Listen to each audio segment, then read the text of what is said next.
Good morning. Thank you for joining me today.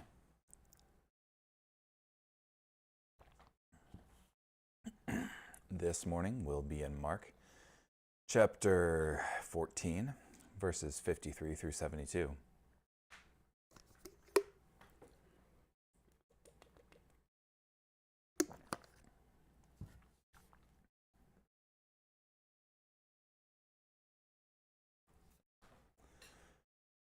Then they led Jesus to the high priest, and all the chief priests and the elders and experts in the law came together. And Peter had followed him from a distance, up to the high priest's courtyard. He was sitting there with the guards and warming himself by the fire. The chief priests and the whole Sanhedrin were looking for evidence against Jesus so that they could put him to death, but they did not find anything.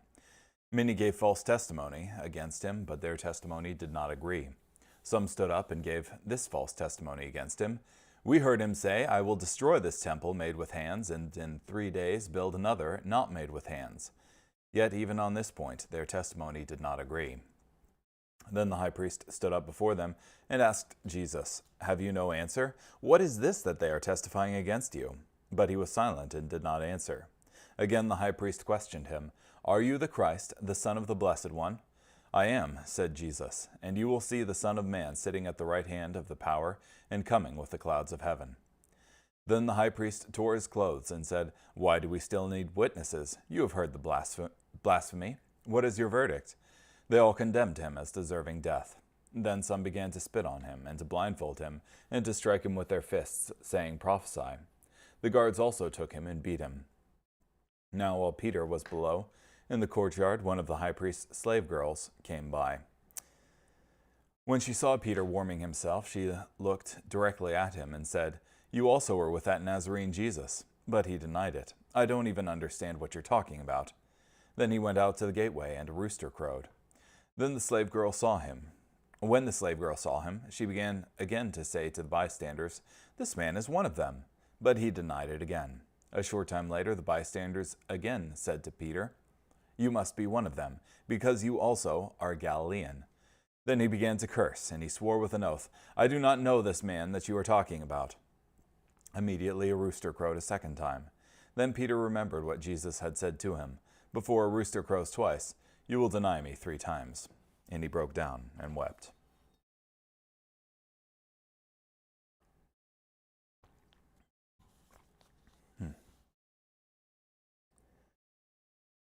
Yeah, so you have here Jesus before his accusers, being taken up before the council of the high priests, there, the Sanhedrin.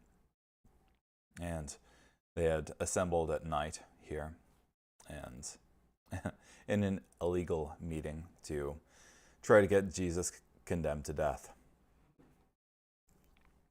This trial of Jesus was terribly illegal according to Jewish law.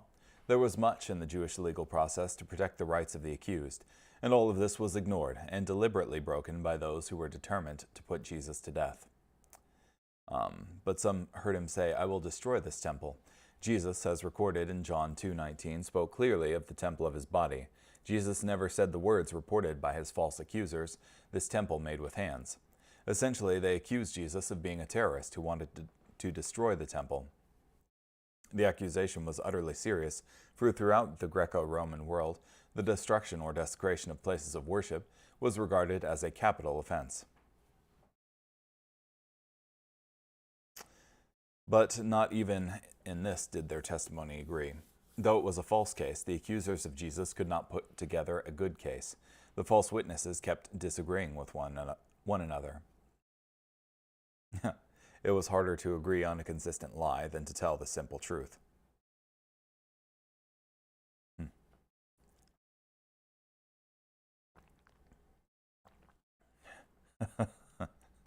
And the high priest stood up in the midst and asked Jesus.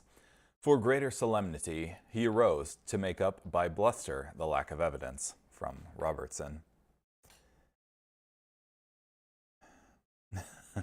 Suggesting that the high priest arose from his seat and advanced into the semicircle of the council towards Jesus, the action of an irritated, baffled man. from Bruce. And from Spurgeon here, it was a tacit confession that Christ had been proved innocent up until then.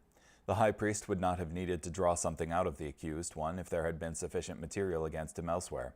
The trial had been a dead failure up to that point, and he knew it, and was red with rage. Now he attempts to bully the prisoner that he may extract some declaration from him, which may save all further trouble of witnesses and end the matter. But he kept silent and answered nothing.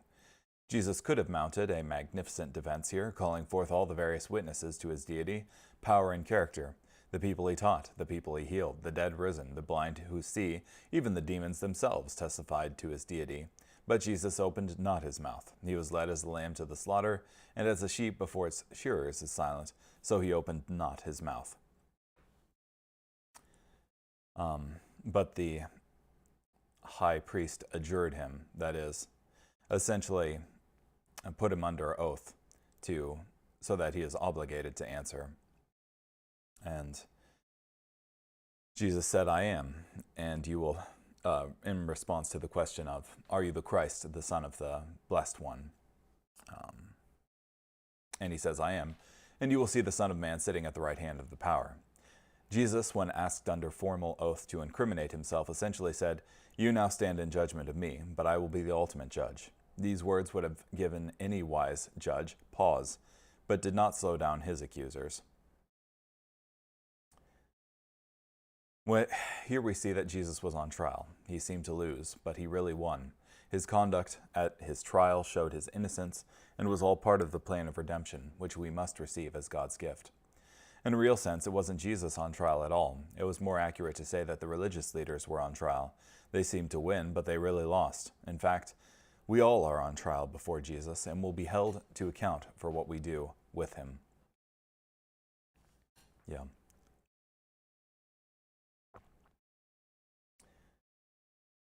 Yeah, and when Jesus says, I am here,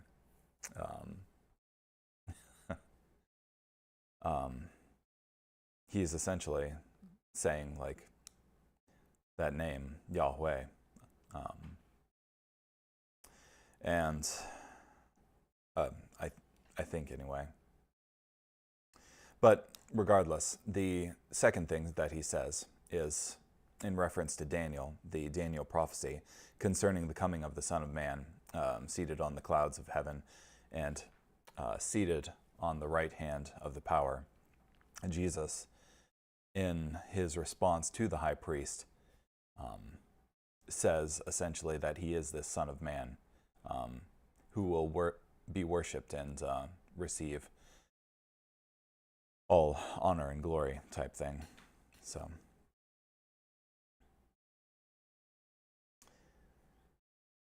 the high priest tore his clothes. You have heard the blasphemy. First they reacted with self-righteous, melodramatic horror, then with abuse and brutality. Some began to spit on him and to beat him. And the officers struck him with the palms of their hands. As terrible as the judgment of the religious leaders against Jesus was, at least it had reason. Envy and fear of Jesus. These officers take a bizarre pleasure in torturing Jesus. They didn't even have a reason. They did it only because of what others, the religious leaders, said about Jesus.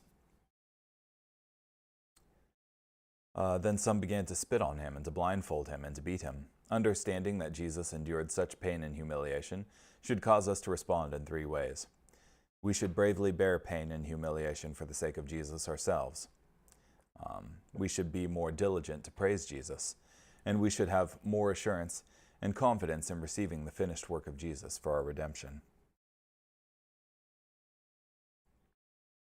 Now as Peter was below in the courtyard, as Mark concludes the story of Peter's denial in Mark 14:66 through 72, he does it as a flashback.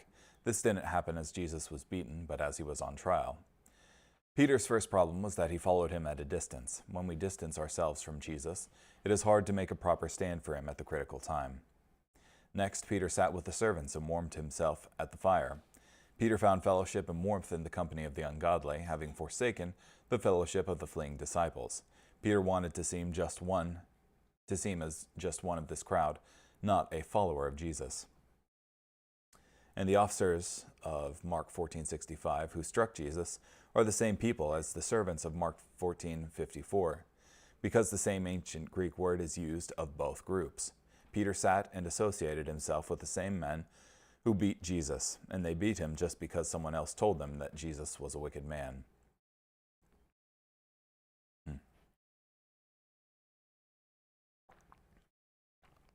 A hostile man of authority interrogated Jesus. Peter did not face this kind of interrogation, only one of the servant girls, but she was enough to make Peter deny Jesus.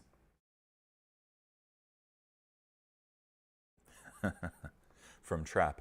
A silly wench daunteth and dispiriteth this stout champion.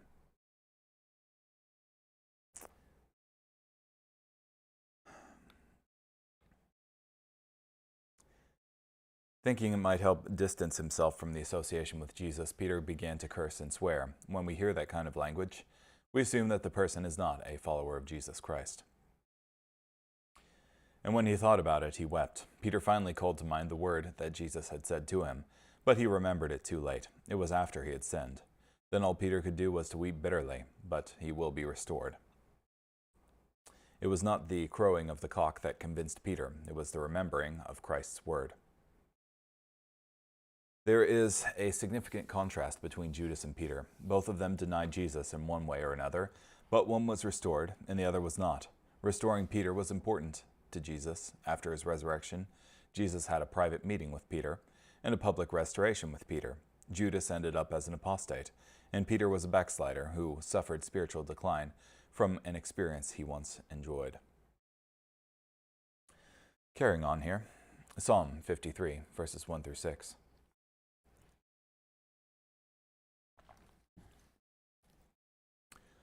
Fools say to themselves, "There is no God." They sin and commit evil deeds. None of them does what is right. God looks down from heaven at the human race to see if there is anyone who is wise and seeks God. Everyone rejects God. They are all morally corrupt. None of them do what is right, not even one. All those who behave wickedly do not understand. Those who devour my people as if they were eating bread and do not call out to God. They are absolutely terrified, even by things that do not normally cause fear. For God annihilates those who attack you. You are able to humiliate them because God has rejected them. I wish the deliverance of Israel would come from Zion. When God restores the well-being of his people, may Jacob rejoice, may Israel be happy. Yeah. Fools say to themselves that there's no God. I won't be held accountable for what I've done. But ultimately, there is God sees everything that's done under heaven, and everyone will be called to an account of what they've done here on earth. And a simple covering of one's eyes won't be sufficient for escaping that. Yeah, and the psalm goes on further to say that everyone rejects God. They're all morally corrupt. None of them does what is right, not even one. And I think this is like what Romans 3:23 is basically quoting of, for all have sinned and fallen short of the glory of God. That is, each of us has gone against God's perfect moral standard and fallen short of it. Yeah, and it's only through Jesus that we can be made right with God. Finally, Proverbs 11, verse 4. Wealth does not profit in the day of wrath, but righteousness delivers from mortal danger. Yeah. Just recently, oh man,